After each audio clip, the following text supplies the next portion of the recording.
ಗಾಂಧಿನಗರ ವಿಧಾನಸಭಾ ಕ್ಷೇತ್ರ ಕಾಂಗ್ರೆಸ್ ಮುಖಂಡರಾದ ರಾಜ್ ಕಾರ್ತಿಕ್ ರವರ ಹುಟ್ಟುಹಬ್ಬದ ಪ್ರಯುಕ್ತ ಎಲ್ಲ ಕಾರ್ಯಕರ್ತರು ಸೇರಿ ರಾಜ್ ಕಾರ್ತಿಕ್ ರವರ ಹೆಸರಿನಲ್ಲಿ ದೇವರಿಗೆ ಪೂಜೆ ಸಲ್ಲಿಸಿ ಕೇಕ್ ಅನ್ನು ಕತ್ತರಿಸಿ ಪಟಾಕಿ ಸಿಡಿಸಿ ಸಂಭ್ರಮಾಚರಣೆ ಮಾಡಲಾಯಿತು.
ಇವತ್ತು ನಮ್ಮ ಓಕ್ಲಿಪುರ ಜನತೆಗೆ ಒಂದು ಹಬ್ಬದ ವಾತಾವರಣ.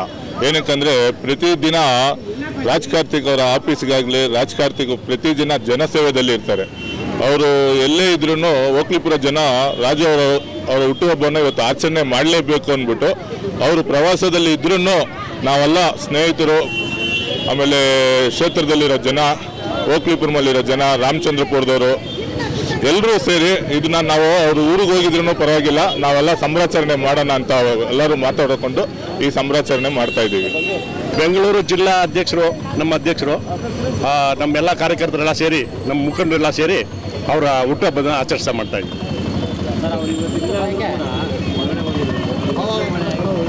ಅವರು ಪ್ರವಾಸ ಮಾಡ್ತಾ ಇದ್ದಾರೆ, ಪ್ರವಾಸದಲ್ಲಿದ್ದಾರೆ. ಇದಕ್ಕೋಸ್ಕರ ನಾವೆಲ್ಲ ಸೇರಿ ನಾವು ಅವರು ವಿಶ್ ಮಾಡೋಣ, ಇಲ್ಲಿಂದಲೇ ವಿಶ್ ಮಾಡೋಣ ಅಂತ ನಾವೆಲ್ಲ ಒಗ್ಗಟ್ಟಾಗಿ ಎಲ್ಲ ಇಲ್ಲಿ ಸೇರಿದ್ದೀವಿ. ಎಲ್ಲ ಅವರು ವಿಶ್ ಮಾಡ್ತಾ ಇದ್ದಾರೆ, ಎಲ್ಲ ತಿಳಿಸ್ತಾ ಇದ್ದಾರೆ. ನಾವೆಲ್ಲ ಅವ್ರಿಗೂ ಒಂದು ವಿಶ್ ಮಾಡ್ತಾ ಇದ್ದೀವಿ. ಇದರಿಂದ ಸಂತೋಷವಾಗಿ ಎಲ್ಲ ಮಾಡ್ತಾ ಇದ್ದೀವಿ. அவர் 100 வருஷம் நல்லா அரசியலில் இது மாதிரி பண்ணி ரொம்ப நல்லா இருக்கணும், நல்ல ஒரு ஃப்ரெண்டு. அதனால் எந்த ஒரு குறையும் இல்லாமல் அவருக்கு கடவுளை ஆரோக்கியம் எல்லாம் கொடுத்து எல்லாம் நல்லா வைக்கணும். ನಮ್ಮ ರಾಜ್ ಕಾರ್ತಿಕ್ ಅವ್ರದ್ದು ಹುಟ್ಟಿದಬ್ಬ ಇವತ್ತು ಮಾಡ್ತಾ ಇದ್ದೀವಿ. ನಾವು ಎಲ್ಲ ನಮ್ಮ ಲೇಡೀಸ್ ಕಾರ್ಯಕರ್ತರು ಎಲ್ಲ ಸೇರಿ ನಮ್ಮ ಕ್ಷೇತ್ರ ಸೇರಿ ಎಲ್ಲ ಮಾಡ್ತಾ ಇದ್ದೀವಿ. ಅವ್ರ ಆರೋಗ್ಯ ಚೆನ್ನಾಗಿರ್ಬೇಕು, ಅವ್ರು ಒಳ್ಳೇದಾಗಬೇಕು. ಎಲ್ಲ ಅವರು ಅವ್ರು ಹೆಂಗೆ ನೋಡ್ಕೊತಾರೆ ನಾವು ಆ ಥರ ಅವರು ನೋಡ್ಕೊತೀವಿ, ನಾವೆಲ್ಲ ಸೇರ್ಕೊಂಡು. ಅಂತ ಹೇಳ್ಬಿಟ್ಟು SC/ST general secretary Bengaluru central Raj Karthik ಸೇವೆ ಅಂತ ಸಿಕ್ಕಾಪಟ್ಟೆ ಮಾಡ್ತಾ ಇದ್ದಾರೆ. ಎಲ್ಲರಿಗೂ ಅವ್ರು ಇವರು ಬಾಧ್ನೆಗಿಂತ ಯಾವುದೂ ಇಲ್ಲ. ಅವ್ರು ಯಾವುದು ಮನಸ್ಸಲ್ಲಿ ಒಳ್ಳೆ ವರ್ಕರು, ಒಳ್ಳೆ ಹಾರ್ಡ್ ವರ್ಕರ್ಸು ಚೆನ್ನಾಗಿ ಮಾಡಿದ್ರೆ ಆರೋಗ್ಯ ಚೆನ್ನಾಗಿರಲಿ ಅವ್ರಿಗೆ.